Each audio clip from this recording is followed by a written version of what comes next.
This is Kentucky Afield Radio. This is Ron Rohde, Kentucky Afield's first host back in 1953.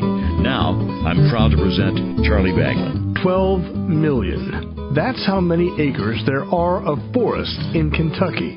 12 million. So if you don't think forest fires are a real threat, think again. We go inside outdoors with the fire chief from the Kentucky Division of Forestry to talk about forest fire hazard season, the FireWise program, and a new tracking initiative to chase down arsonists while the case is still hot. Next on Kentucky Afield Radio. Hi, I'm Sadie. When I was born in '94, so was an idea. Kentucky Nature License Plates. Over the years, they've featured butterflies, hummingbirds, and 2 words, nature's finest. These plates have helped safeguard more than 80,000 acres of wilderness areas, a number that's grown as I have, and I can't wait to see what's down the road. See with me. Next time you renew, choose a nature plate, and pick the plate that keeps the bluegrass green. Uncle Chuck, what is fall? Fall means football, but excitement doesn't end there. This is when Kentucky's outdoors are just getting started. The Kentucky Department of Fish and Wildlife reminds you, lakes and streams are alive with fall fishing. And for many, the biggest game of the season is white-tailed deer. Get your fishing and hunting license and get your game plan together. This fall, take aim on a winning season at fw.ky.gov. You know, you're not allowed to yell fire in a crowded theater, but we sure can talk about it on the radio. Maybe we all wanted to be a fireman when we grew up. Every one of us is mindful of turning off space heaters, using caution when overloading extension cords, and we're all fire wary. But are we as attuned when we go outside? My guest today is Luke Saunier with the Kentucky Division of Forestry, the fire chief. His job as wildfire and forest fire hazard season draws our attention to just that, what each of us can do to help keep the great outdoors from going up in smoke. Luke, just a moment ago, you said something off mic that you wore the Smokey Bear suit at some public events. Where was this? The UK ladies' halftime game for basketball. Traditionally, several different mascots get together and do a halftime game for fun to kind of get the crowd into it. And I've worn Smokey Bear at least 3 or 4 years in a row there. I have never had Smokey Bear on the radio show. This is a privilege. That's pretty cool. You know, I've noticed about mascots. Mascots don't talk. That's correct. There is an actual rule from the U.S. Forest Service that administers Smokey Bear as an icon, and you cannot talk wearing the Smokey suit. No 2 people's voices are ever going to sound like the real Smokey Bear, and they don't want to, detract from the image. So when you're wearing it, you don't talk. People talk for you, and you just make signals. But I'm going to guess with the Division of Forestry, maybe you weren't the only one, or were you the only one to wear it at that time? How's that work? I'm probably the only one that's maybe worked some of the mascot games, but no, our rangers and foresters across the state all participate. Men and women alike wear the suit. It's a source of pride and something we certainly enjoy. I've been to Disneyland, Disney World. You see Mickey Mouse, Minnie Mouse. They don't talk either. You can wave. You can maybe jump for joy. If you're going to wear the Smokey outfit, you have to still portray a personality. What is that? I would say exuberance, just enthusiasm. You see a lot of, thumbs up, high fives. The important thing for me is to really catch the attention of the children that I see. And when I can make eye contact with them, I try, and I reach down and high five them and pat them on the back. They all want to come running up and give Smokey a big hug because the suit's really soft. Interaction with children is more important to me because that's where you're going to make your lasting impressions that ultimately lead to prevention. So that's kind of where I focus, but adults love to get in the photos too. And pretty soon you'll be surrounded by 15 or 16 people all trying to get in the picture, and you're just kind of stuck. You can't move frontwards or backwards, and you can't see much in the suit at all. It's a very narrow window of vision, about 4 foot in front of you and maybe 10 inches wide. So it's difficult to traverse, but like I said, it is a lot of fun. It's very rewarding because kids just love it, and it has a lasting impact on them for sure. Yeah, you're a hit. And when you go behind the scenes and take that suit off, you're back to being Luke Saunier, and you can walk through a crowd and nobody knows who you are. That's absolutely true. It's something that we all deeply enjoy with the Division of Forestry. It's a big part of our education and outreach programs. And when I take the suit off, I'm happy. It's rewarding. I don't know if this is true or not, but I had heard that Ronald McDonald was only allowed to appear one place at a time.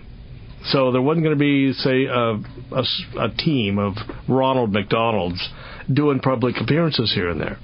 They wanted to keep it legit. I don't know, maybe I've heard wrong. But is Smokey Bear similar? Can you only have one Smokey at a time anywhere? That's absolutely correct. We do closely coordinate Smokey's appearances to avoid that exact circumstance. And it has historically happened where two Smokies show up at the same parade and there's an argument over who's going to be Smokey. So it's happened, but we generally don't let the public in on it. Well, this might be a fair question. You're with the Kentucky Division of Forestry, and there's also the federal agency that deals with forests, U.S. Forest Service, I trust. Do they both have a Smokey mascot? The U.S. Forest Service ultimately administers the Smokey character, but they have transitioned some of that ownership to the state forestry agencies to use it and to put Smokey in their prevention documents. And, they want everyone to have access to Smokey that needs it. So they allow it as long as we don't talk in the suit and follow the general provisions that come with being Smokey. Smokey Bear, how do you spell Smokey? Smokey. And Smoky Mountains doesn't have an E. Just to be clear, it is Smokey Bear. There's no the in the middle. Smokey the Bear used to be maybe in the 70s, and did it go away? And that's correct. I don't know the exact year that changed. I'm thinking late 60s sometime. They did just change it to Smokey Bear. I'm going to look this up on Google. Yeah, Smoky Mountains, Smoky. There is no Smokey. Don't know how that came about, but nonetheless, that's the way it is. It's a thrill to have a person on who has actually portrayed Smokey. So we got off on that, and I'm glad it happened.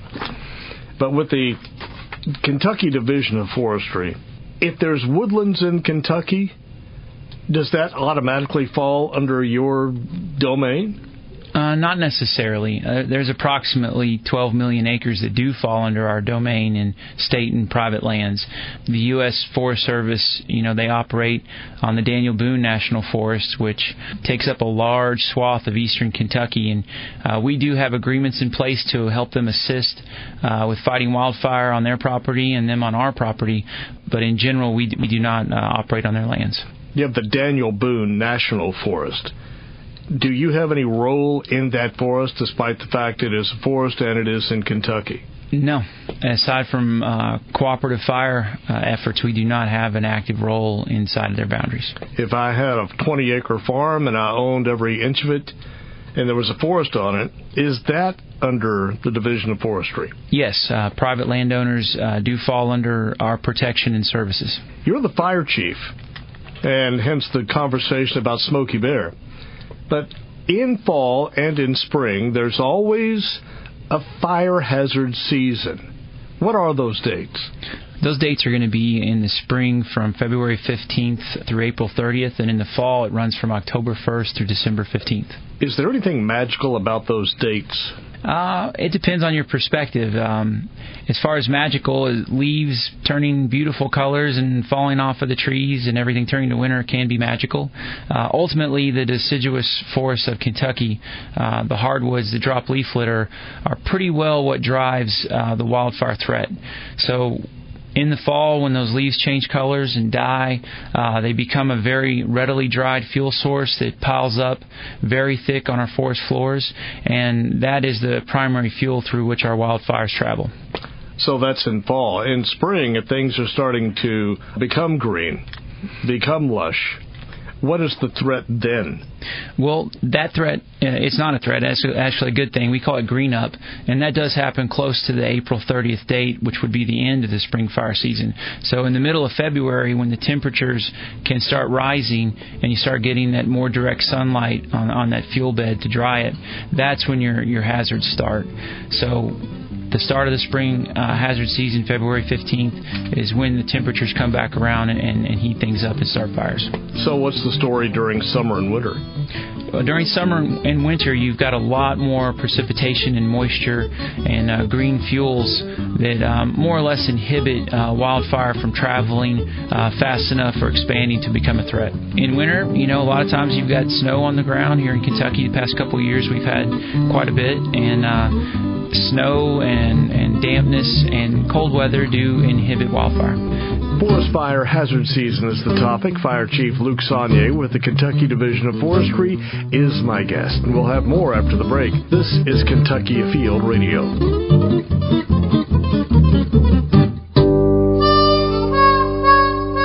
Kentucky Afield Radio, welcome back. My name is Charlie Baglin, and we're talking with Luke Saunier, Fire Chief with the Kentucky Division of Forestry. And every fall and spring, you have a fire hazard awareness campaign. What's the proper name for that? You pretty much right on top of it. It's Kentucky Forest Fire Hazard Seasons. Okay. So for the Forest Fire Hazard Season, people have heard of that, but surely they're going to say, well, that doesn't apply to me. I'm not going to be in the forest. Or if you suddenly decide you have an interest in the forest, say you're a hunter, or you like fall fishing, or you like to hike, or you like fall camping, or let's just say you're an arson, then then we do have fall forest fire hazard season in spring that does apply to you. 6A to 6P. What is it about the hours between 6 in the morning and daylight hours that is more of a threat for fire? Between 6 a.m. and 6 p.m., you're going to get a lot more intense sunlight striking the ground and warming these fuels and creating conditions where wildfire can become hazardous. At night, when the humidity rises, there's much less of a threat, and fire activity and behavior dies down rapidly. So after 6 p.m., the sun goes down, heat transfer reduces, humidities climb, and the chance for the wildfire to be dangerous subsides. What kind of problem are wildfires in Kentucky? Wildfires are a significant problem in Kentucky when you look at not just the threat to life and property that they produce, but also the damage to some of our vital resources here in the state, to include jobs. Kentucky's number 3 as far as hardwood timber production in the United States, and with 12 million acres of forest, with all 120 counties having forests, 45,000 people across the state are directly employed from our forestry and wood service industry. So that's more people than there are teachers. It's a significant portion of our economy. $8.5 billion comes in from tourism associated with our forests. So people are not coming into Kentucky to see a black hillside. They're coming in to see our beautiful trees. So the threat is real. Additionally, every year, $28 million worth of damage is done to our forests. These fires devalue tree quality because they scar the trees and create internal decay that ultimately leads to less timber value. So on average, $404 per acre across the state, timber is reduced in value by wildfire. Let's put it in some perspective. When you watch a fire, let's say Yellowstone, Colorado, anywhere out west where it is very hot and dry, are the fires there, they look different than they do in Kentucky. What are the differences between a fire out west and a fire here? Absolutely, and it's important to note that the Kentucky Division of Forestry does routinely provide personnel to assist on wildfires out west. So many of our firefighters have a lot of experience with western fire, and for those of us that have been there and understand the differences, ultimately they're tied to fuel type and weather conditions. The fuel types out west have a much higher phenol content and therefore are more combustible. Additionally, the evergreens that pretty much dominate the western canopies carry fire through the canopy, whereas in Kentucky, most of our fires are limited to a ground fire where your flame lengths generally aren't going to exceed, even in the worst conditions, 10 to 15 feet. Whereas with a canopy fire, they're at the top of the trees. So if the trees are 100 feet tall, you've got a 100-foot wall of flame. That's the primary difference, is just the fuel type that's burning and the lack of canopy fires in Kentucky. So the entire tree, all the pine needles are going to be in play. The entire tree is on fire. And in Kentucky, it's basically the leaf litter on the ground and the sticks and such. During high drought conditions, you can see single tree torching, and you can see some fire carrying through the canopy during those time periods. Mostly that's going to be limited to cedar thickets and areas with a lot of pine, but it does occur. You're the fire chief. Does that mean you have a degree like in fire science, or are you a forester? What has been your role over the years? Sure. My background is I have a bachelor's degree in forestry and criminal justice with an emphasis on homeland security and emergency management. Ultimately, I think I was hired to prevent wildfires, to reduce the threat. My law enforcement background, coupled with a forestry degree, gives me hopefully the insight to look at our prevention efforts and strengthen those in the areas where they need strengthening, and build education and prevention campaigns across the state to prevent the debris fires, to let people know how to safely prepare a campfire. Ultimately, aside from the science of fire, my job is to talk to people, to get out there and educate, at the same time to hold people accountable for their actions. What is the cause of wildfire in Kentucky? Charlie, unfortunately, 99% of Kentucky's wildfires are human-caused, and that also means they're preventable, so there's a pretty wide margin for improvement there. So you got 1% that isn't. So I guess those are the lightning strikes? The 1% is going to include cigarettes, children, lightning strikes, miscellaneous, equipment usage, farm equipment. That's the 1%? That's correct. Oh, man. So the other 99% is... That's composed of... somewhat intentional. 28% of it being debris and 61% arson. Debris is not intentional. Debris fire would be where someone's cleaning up their yard, there's a significant amount of brush that they might pile up, a nice warm weekend comes along during fire season and they want to burn that off to improve their landscape. Maybe they don't take all the precautions necessary to control the fire, or they walk away from it and leave it unattended, and that fire escapes and then burns onto adjacent lands or burns onto their own land out of control and requires the division to come assist with suppression. That's one part of the fire hazard season. We talked about the dates, and we talked about no burning between 6A and 6P, but there was a little clause in there that says within 150 feet. Yeah, that's correct. Of a woodland. And that causes some confusion. I get a lot of calls from dispatch centers and fire departments that don't 100% understand the reasoning behind it. And ultimately, the Division of Forestry is trying to keep wildfire out of the forest. So if we limit activities to within 150 feet, we feel that that's, doing our part to protect the forest resource. So what percent of these are caused deliberately? On the 10-year average right now, it's 61%, but in some counties, the fire occurrence, arson can be as high as 75%.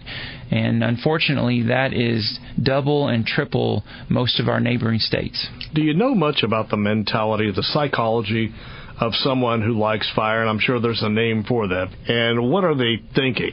There are a lot of factors in Kentucky that play into wildfire. Marijuana site prep is one of the large reasons that these fires are set deliberately. The land is cleared off of competition.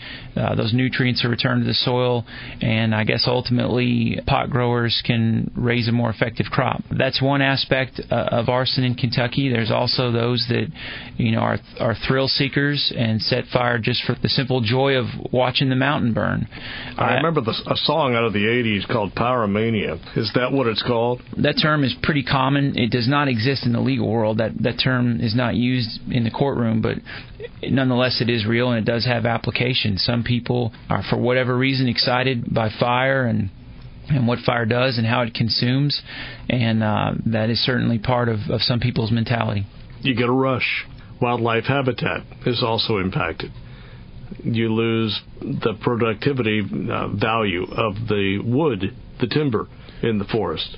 Unfortunately, yes, and people's houses do go up in flames. In the last 10 years, we've lost 53 homes across the state, to include 221 structures. That's going to be barns and outbuildings. These structures and homes were valued at well over $3 million.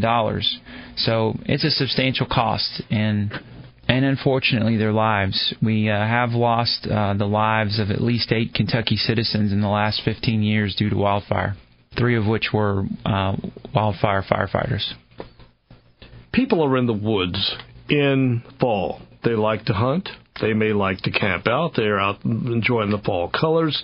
But whatever the reason is, they're in the woods. Maybe, for example, I have a high school reunion coming up.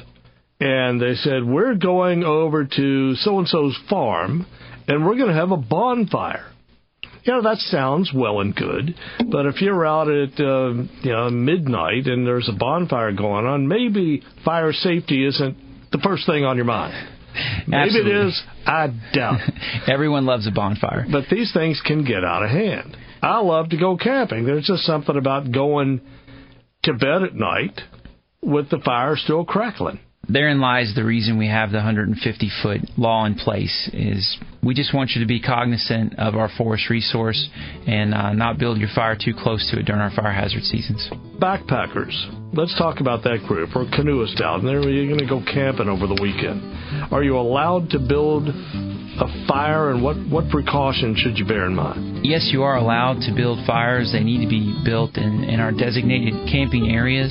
For the backcountry campers, you are permitted to build warming and cooking fires, but you still have to take the mandatory precautions to control that fire. And if it were to escape, you're still subject to the same KRS statutes as anyone else that may be having a bonfire. Smokey Bear says only you can prevent forest fires. I think we all can. That's what we're talking about. And we'll be back with more with Luke Saunier, Fire Chief with the Division of Forestry. I'm Charlie Baglin. You're listening to Kentucky Afield Radio.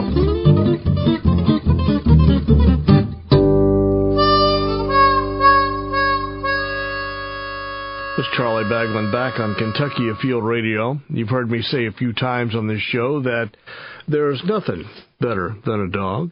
Do you have a dog? Do you have a good dog story, even if you don't have a dog? Maybe a neighbor's dog or some dog in your youth.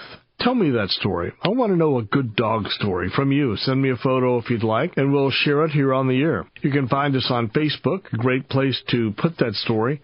Just go to Facebook, put in Kentucky Afield Radio in the search box, and there we are. Like us, and you'll like us. It is time for our fishing report. This is Tom with your fishing report from the Northeast. With fall officially settling in on us, it should be no surprise that the Cave Run Lake Muskie have picked back up into full swing. Lots of main lake success going on right now, especially in the Scotts Creek, the mouth of Warwick's and Ramey's, and the Clay Lake Bank. Bass on Cave Run are slow, try at dusk with worms and craws, and the Cave Run crappie have moved back into the river portions of the lake, fish deeper standing timber in the Licking, North Fork, and Beaver Creek areas with minnows and jigs.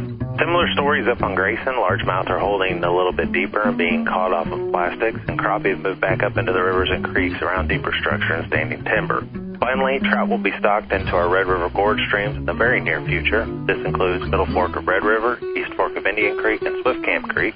They will also be stocked into Craney Creek in Round County shortly. Wherever you go, good luck and stay safe. Hi, this is John Williams with a fishing report for Southeast Kentucky. At Lake Cumberland, the striped bass fishing has been pretty good of late. Most of the stripers are in the lower lake, say from around Jamestown area down to the dam. Early morning striped bass have been fairly shallow, around 20 feet or so.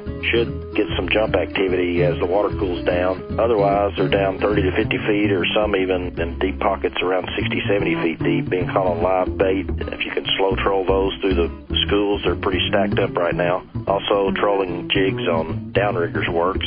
Also hearing a few reports of some walleye being caught 30, 35 feet or so, trolling bottom bouncers with nightcrawler rigs along main lake shorelines.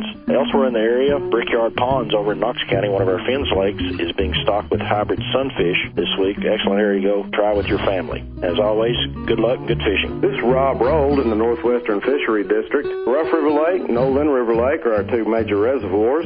Largemouth bass are still primarily in the deeper water, especially the larger ones. Most of the bigger ones are being caught 12, 15 feet range.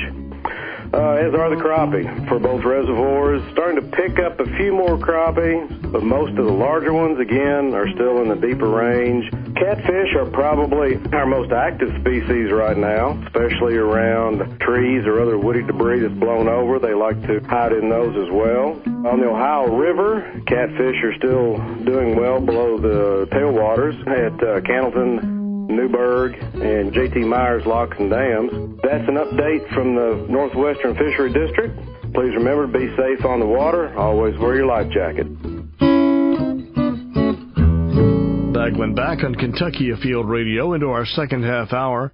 Forest fire hazard season is the topic, and we'll find out when fire is a good thing after the break. By the time you're 20, you have a good knowledge of the course you're taking in life. I'm glad I do. This year, Kentucky Nature license plates turn 20 as well. These are plates with the bobcat, cardinal, and the butterfly. Kentucky Nature license plates have helped safeguard more than 80,000 acres of wilderness areas for everyone to appreciate. And I can't wait to see what's down the road. See with me. Next time you renew, choose a nature plate and drive home your support for the great outdoors. Uncle Chuck, what is fall? Fall means football, but excitement doesn't end there. This is when Kentucky's outdoors are just getting started. The Kentucky Department of Fish and Wildlife reminds you lakes and streams are alive with fall fishing. And for many, the biggest game of the season is white-tailed deer. Get your fishing and hunting license and get your game plan together. This fall, take aim on a winning season at fw.ky.gov. This is Charlie Bagman on Kentucky Afield Radio. You know, one thing I don't want to be misread on is that we have said in the fall there are many people in the woods. Deer hunting, trout fishing, canoeists, people watching the fall colors, Boy Scout troops. And nobody's pointing the finger at anybody here. Actually, the converse is true. There are many people in the woods. You can be the eyes, the ears. You can be the lookouts. You can speak up if you see anything funny going on. Yes, the people that we know already enjoy Kentucky's forest resource, those are the people that we want to appeal to the most, and we want them to be our eyes and ears to look for suspicious activity related to woods arson. Oftentimes people see things they don't realize are related to arson.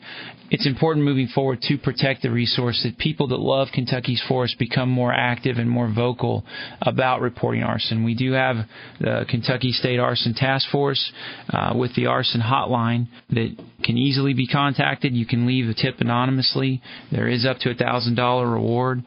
I'm on the Kentucky State Arson Task Force as a board member, and we, as a group, meet. We go over the details of those tips. If your tip leads to an arrest and a conviction, odds are, you're going to get the $1,000 reward. But beside the money, ultimately we want people to take responsibility for protecting Kentucky's forests, because we get to turn them over to the next generation, and if we can pull together on this, we can turn it over better than we got it. I wanted to ask you one thing, because we're talking about fire as if it were a bad thing. I know that some folks in the conservation community, the Department of Fish and Wildlife, for example, will do something called controlled burns. Actually helps improve habitat. If somebody has heard of that concept, they may say, well, I'm doing this to improve my land. I don't care what you say, Division of Forestry. I'm doing this to improve. Maybe they are misled. What is the difference between a controlled burn situation and just a wildfire? I think what you're talking about specifically, we kind of refer to as prescribed fire. The difference is a lot of science goes into prescribed fire. Fish and Wildlife specifically have the background and the tools and the knowledge to restore native habitats. And fire has a very important role in encouraging those native grasses and other native plants across our landscape. So controlled burns are utilized to return a lot of our environment in Kentucky back to native grasslands. Native grasses are a lot more tolerant to fire currents than are their counterparts that were brought into the area. So if we can burn off all those non-native species and encourage native species, we've restored the habitat and improved it. But there's a lot of education and science behind that, and your average landowner is not going to be able to apply that on their land without the Division of Forestry or Fish and Wildlife's assistance. And what I have seen, there is a bunch of people out there working that fire. They are making sure that it is under control. It doesn't spread. It sounds like it's more than just a one-person job. Oh, yes. You don't just light a match and let it burn and say, hey, I just did something great for my habitat. It is serious, and we do use multiple people. There's an entire series of prescribed fire courses. There's a burn boss qualification associated with the individual that's going to be preparing the prescribed fire. There's so many elements to examining the weather and doing it at just the right time on the right day so that the fuse will burn, but not burn intensely enough to create a wildfire hazard. Back to the arson situation. This doesn't seem to want to go away. On your website, the Division of Forestry, you have charts you can look at, and you can see you have the acres burned, the number of fires that have been over the last decade. And I was scanning some of those, and sometimes there'll be, say, 23,000 acres. The following year, it will be 50,000. It doubles. There seems to be a roller coaster effect there on those numbers. What you're seeing there is just a pure reflection of weather conditions and precipitation. When it's dry and you have high temperatures for extended periods, you're going to have excessive wildfire. It's going to have extreme behavior. It's going to burn rapidly, and it's going to burn more acreage. When you have years where it rains consistently and you have lower temperatures, you're not going to see the same wildfire behavior or acreages, and you're ultimately going to see less fire. Ideally, you would like to see no fires and no acres burned. Is that ever a doable thing? No, unfortunately, we're humans. We make mistakes, and debris fires are going to still happen regardless. Education programs aside, you can't reach everybody. And so, especially across eastern Kentucky, where the topography of the Appalachians really increases the threat of wildfire because of the slope, extreme conditions, you're not going to be able to stop all fires, and you're going to have a component of wildfire fighters to get out there and suppress those. Law enforcement, when it comes to the forest, the Bloodhound Wildland Arson Program, that in itself scares me away. If I were an arson, I'd say they're coming to get me. I'm going to take up some other kind of mischief. Tell me about this program. Well, they should be scared, and that's the correct reaction to have, because the dogs are very effective and they're incredible. So these are real bloodhounds. It's not just a word on a paper. It's real dogs. These are working dogs. They're very serious animals. They're very big, very strong, very muscular, and very intense. And when they start working, get behind them and follow them, but don't get in their way. Okay, so I'm in Perry County, and I set the forest on fire. And where do these bloodhounds come in? Okay.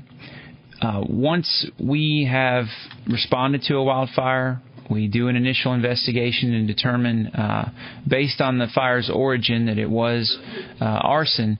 We protect the origin area, and at that point in time, we will alert the officers and the dogs.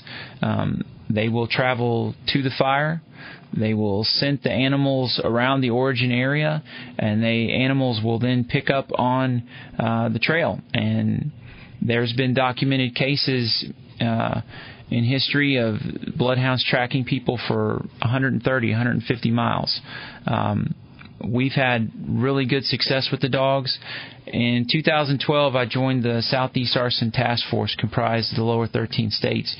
And I was exposed to a bloodhound demonstration by the West Virginia Canine Program, a very successful program that's greatly reduced arson numbers in West Virginia, which has a very similar demographic and a very similar forest type to Kentucky. And in watching the dogs work at the task force meeting, I was completely mesmerized and blown away with the magic of the bloodhounds.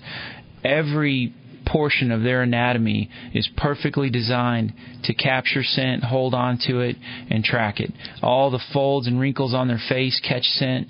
Their big, long, floppy ears actually rub the ground and direct that scent back up to their nose each time they take a step. Drool that is just really heavy with the animals once they get excited and start working, that traps more scent molecules that they can follow. Every aspect of them, their muscularity, their large feet, is made to track people. These animals have been bred for thousands of years to do their job, and they're fantastic at it.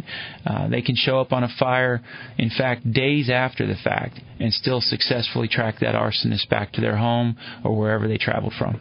And so what scent is it they're picking up? It seems like the smell of smoke would just overwhelm the entire area, but it doesn't. What is it they're picking up? What the animals are actually picking up are going to be the bacteria that actually works to decay dying skin cells. So as your skin cells slough off, that bacteria is specific to each person. And so the animals are more or less picking up on each person's individual bacteria. And they can distinguish that, discern that a human versus a dead skunk, dead deer. They can discern so many different smell identities with each scent. It's really incredible. When they smell pizza, they smell every ingredient. So they smell the oregano, the dough, the tomato sauce, the pepperoni, and they can distinguish everything in that pizza. It's absolutely amazing. One of the scenarios that we practice with the dogs is called the missing member drill. What we'll do on larger fires where volunteer fire departments are involved, there might be 3 fire departments, so you might have 40, 50 firefighters there on scene that have been tracking everywhere, messing up the scene, and then you've got forestry personnel there as well. So in those situations where you've got so many people and so many scents, you line everybody up. The dog literally walks the line, noses each person, picks their scent up, and then the dog is so in tune with the situation that it instantly follows the scent that's not there. So the one person that's not there, the person that probably set the fire, the suspect, that's the scent the dog keys in on and takes off after him. That's unreal. It's incredible. You could make TV shows of this. You could. That's fascinating. I saw it once and I was hooked, and I said, I have to do this in Kentucky, and that's why we're here. And how long has this been going on? Well, this fire season will be the first historical fire season that we've actually used bloodhounds to try and catch arson suspects. It's not been done in Kentucky before. It's had tremendous success, again, in West Virginia and in Alabama, in Texas, in Florida.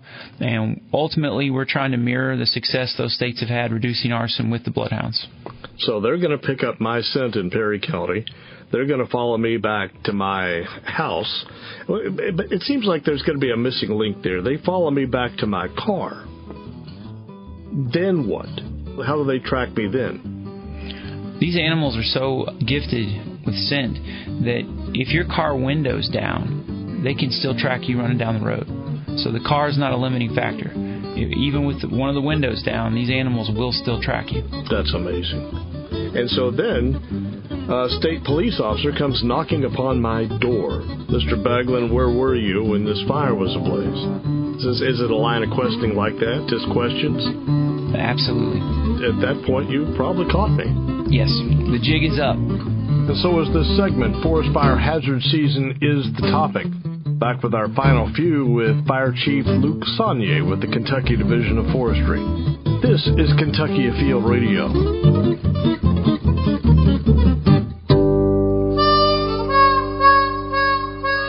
Charlie Baglin back on Kentucky Afield Radio in our final few with Luke Saunier, the Fire Chief with the Division of Forestry in Kentucky. There's nothing better than a dog. I will pet dogs. My wife gets ticked every time we walk someplace because I'll always stop and pet the dogs along the way. We were going to a football game the other day. Tailgaters here and there. Several of them had dogs on people's front porches. I'll stop and pet them. One fellow was carrying this German Shepherd because I said, hey, what's up with this? A dog lazy? He said, no, she's 13 weeks old, and she's just been walking too long. She needed a break. And so I stopped and petted that dog. But there are some dogs that I refuse to pet, and these are service dogs, seeing eye dogs for the blind, a rescue dog, dogs that are at airports sniffing luggage. I won't pet those. But, Luke, I'm guessing that bloodhounds fall into that same category. The bloodhounds that I've worked with, I actually had the same concerns, not being super familiar with them myself when this program got going. And when a dog's working, you don't want to approach it. It's doing its job. You want to let it do its job. But outside of their working capacity, bloodhounds are one of the most gentle, good-natured canines on the planet. These are the sweetest animals. They got a loud bark, but once you get up close to them, I haven't experienced one of them that didn't just want to sit in my lap and lick me to death. They're really sweet animals. There's nothing better than a dog. Yeah, they're a great family dog as well. Well, this sounds like a fascinating program, and I wish you a lot of luck with it, and it sounds like it's got a good track record, and it's going to make a difference in chasing down some of these arsonists. And you never know. It may be one arson may be doing, I'm guessing, a few fires. It's not just one arson per fire. That's correct. You never know. That's absolutely correct. So you catch one guy or one girl, and next thing you know, you put out several fires or prevented a few. That has been the occurrence in other states, yes. And that, along with you saying the people that are already in the woods, the hunters, the fishermen, the hikers, the campers, the canoers, people watching fall colors, with their eyes, with their help, may be able to help close the case even more quickly. Yes, that's what we're hoping for. We're hoping that people that love Kentucky's forests will jump on board with this and arson in general, and report anything they see that's suspicious that might lead us to an arrest. You're a fireman. Kentucky Division of Forestry is officially a fire department as recognized in Kentucky. Our fire department number is 994. So in a sense, we are, firemen and women. But ultimately, we are wildland firefighters, and it is a very specific trade, as is structural firefighting. I am not trained or capable of going in someone's burning home and doing what needs to be done to extricate them and make that situation safe. My training and the wildland firefighters across Kentucky with the state and the federal agencies, we are specifically trained to suppress wildland fire, and that can be very confusing for structural firefighters. I want to be clear that we could not handle the 1,488 fires we get per year in Kentucky without our local fire departments. In many cases, they respond to these fires and suppress them before we can even show up. Across the state, there's only maybe 120 total field employees with the Division of Forestry. Rangers get tasked out with most of the fire responsibilities, and there's only 50 of those. So we're spread very thin, and we completely rely on the fire departments to assist us on these fires, especially with structure protection.